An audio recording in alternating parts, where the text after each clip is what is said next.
بص كده، لو معاك لوجو أو حتى مجرد اسم بس تقدر تحوله لمنيو مطعم احترافي كامل في دقايق. زي اللي قدامك ده بالظبط، منيو متكامل بالصور، الأقسام، الأسعار، والأهم كل ده بالاسم والبيانات اللي انت عايزها، مش داتا عشوائية. السر مش في التصميم نفسه، السر في الطريقة اللي بتقول بيها لل AI يشتغل ازاي. في الفيديو ده هوريك خطوة بخطوة ازاي تطلع من فكرة بسيطة لنتيجة احترافية بالشكل ده. بعد السلام والتحية، معاكم أخوكم أبو حمزة، يلا بينا نبدأ.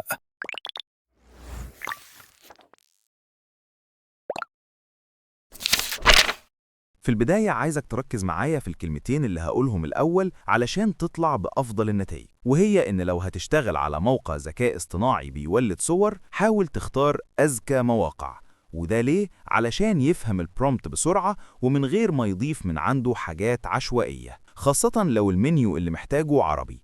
فأنا هشتغل على موقع business.gemini، وعلى الموقع ده insmind.com، وعلى موقع arena.ai. هسيب لكم روابط المواقع دي في الوصف أسفل الفيديو. وفي الموقع ده هتلاقي أغلب موديلات الصور الحديثة، كل موديل مكتوب جنبه عدد النقاط اللي بياخدها في كل مرة، ولما بتسجل فيه جديد بيديك 150 نقطة. نيجي بقى لأهم جزء في الفيديو كله، وهو البرومبت. الكلام هنا متظبط ومتنسق بطريقة تخلي ال AI يفهمك صح ويطلع لك نتيجة قريبة جدا من اللي في دماغك. وما تنساش تسيب لي تعليق تحت الفيديو علشان أبعت لك البرومبت كامل. طيب، ايه الحاجات اللي هتغيرها حسب المنيو بتاعك؟ أول حاجة عدد الصفحات، أنا هنا شغال على 6 صفحات، انت غير الرقم حسب شغلك. تاني حاجة المقاس، أنا شغال A4 بالطول، انت ممكن تخليه أفقي أو أي مقاس تاني عادي.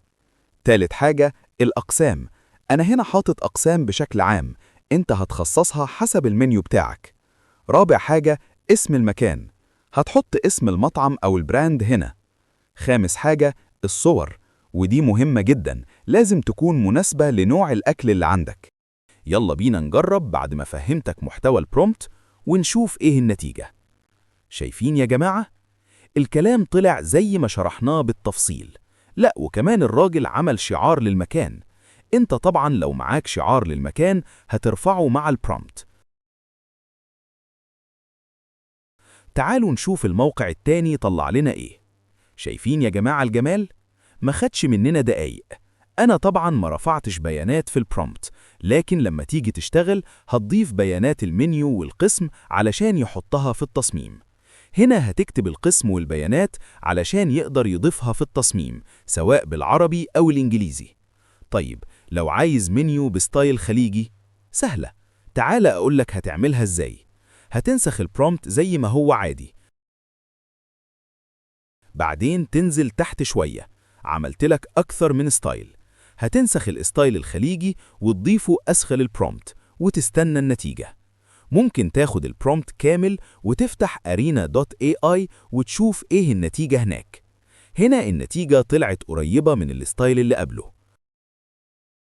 طب تعالوا نشوف arena.ai النتيجة بتاعته عاملة ازاي.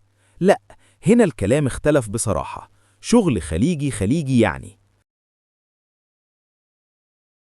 طب تعالوا نجرب ستايل تاني مع بعض. هاخد البرومبت برضو وهضيف في الأسفل الستايل الشعبي.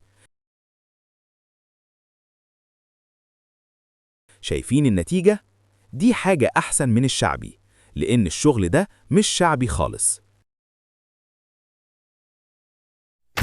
في حاجة كمان نسيت أقولها، إنك لو عايز تعمل ألوان محددة للمنيو بتضيفها هنا علشان يديك الستايل بالألوان اللي انت عايزها.